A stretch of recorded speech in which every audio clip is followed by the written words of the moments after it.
quiet of night, I whispered my plea, holding her close, hoping for her decree.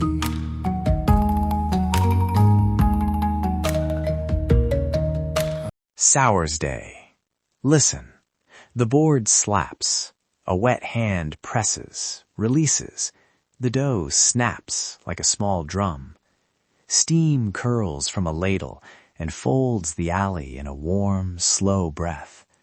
A vendor calls 2 names, then laughs softly, because the morning is already full of favors owed and paid.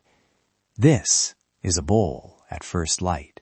Welcome to Ancient Echoes KH. I'm Samnong Bradley. Ancient stones, modern stories, warm welcomes.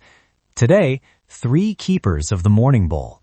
The miller who reads grain like a weather chart, the noodle maker who measures texture by touch, and the market cook whose broth keeps neighborhood ledgers of taste and thrift.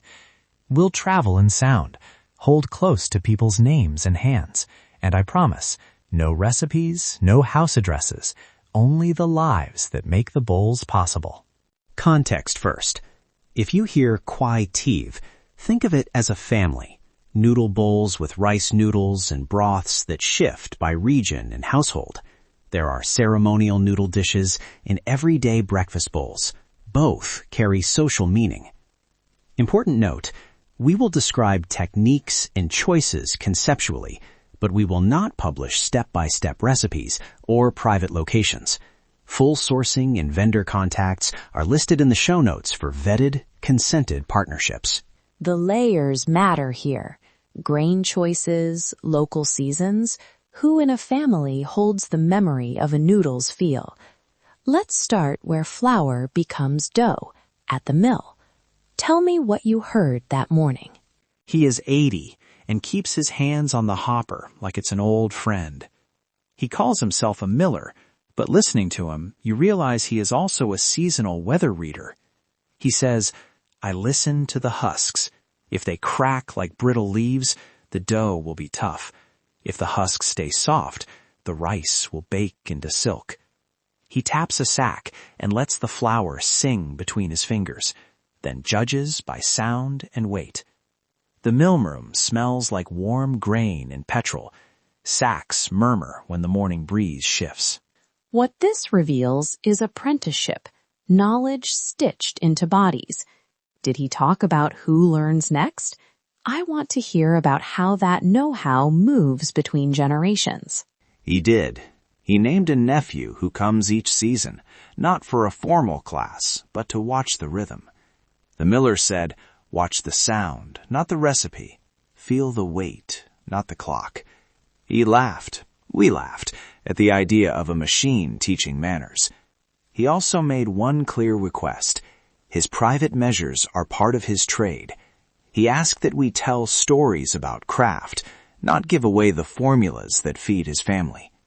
So I describe grain selection, the way humidity folds into dough, without publishing a formula. Then we walked to a shaded yard where a noodle maker stands over a long board. Her hands move the way a carver's might, quick, precise, full of memory. She kneads until the dough answers back, then stretches, pulls, and hears the noodle's rightness in the snap it makes against the pot. She told me a simple thing. Texture is a conversation between hand and dough. Apprentices learn by feeling that conversation, by making the same mistake many mornings until their hands remember the right pull. This connects to a bigger point about craft and value. The noodle maker's skill is nonverbal expertise, difficult to quantify, but essential to a bowl's soul. How do markets reward that? Are people paid fairly, or do we romanticize the labor? The market has its own economy. Some makers sell fresh to vendors, who then pay a steady price.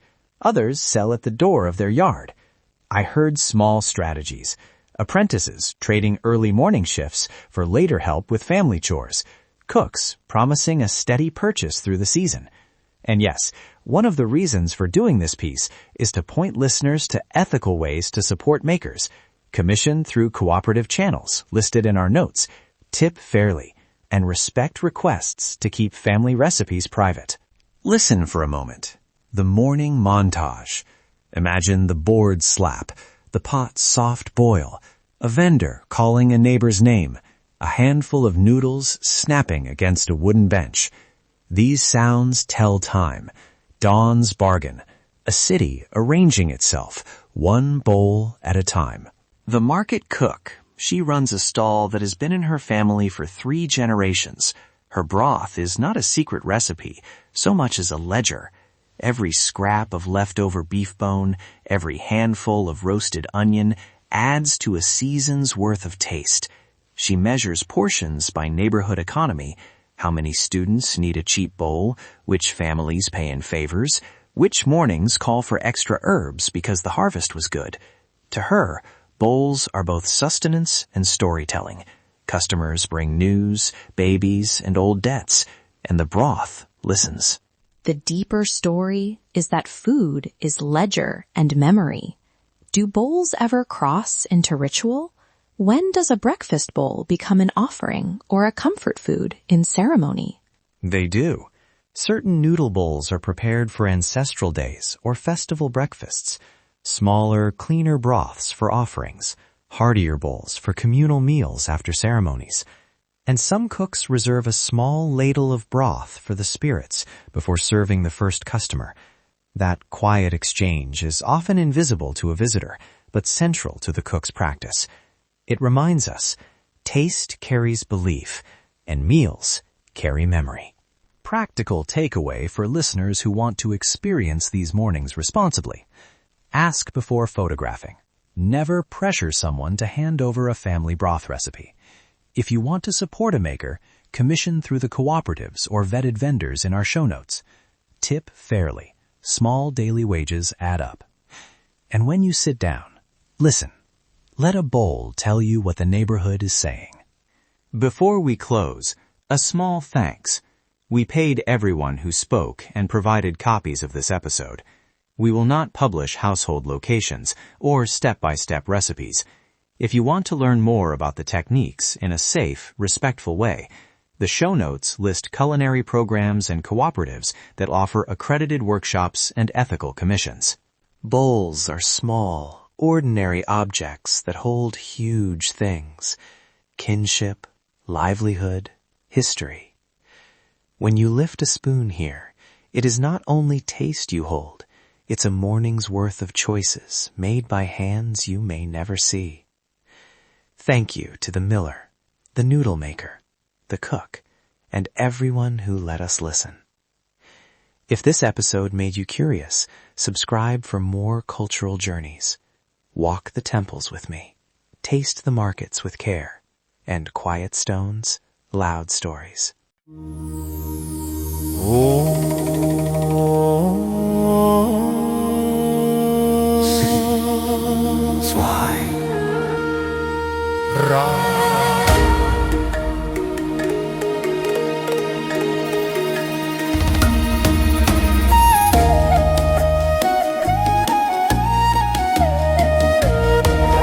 Oh, shining diamond, flawless and rare, you stand so quiet, soft in the air.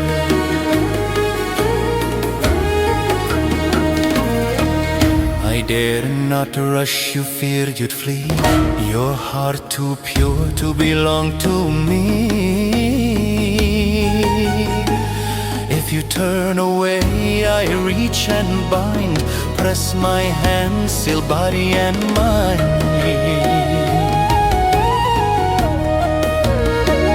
Your brows I trace, your breath I steal. This mark I place is dark and real. From this moment break and fall, hear the spell, obey the call.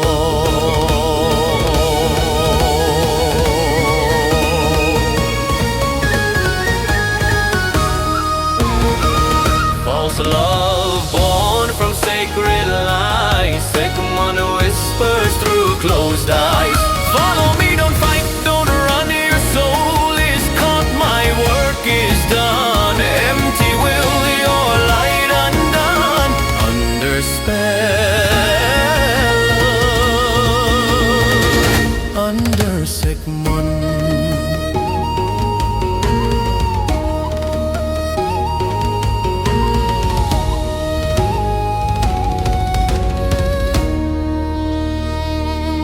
crystal beauty, diamond bright, caught between shadow, charm, and night.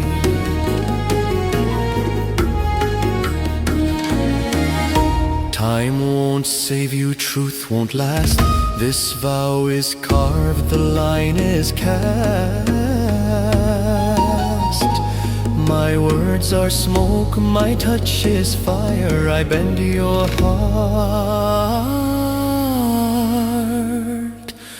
to dark desire.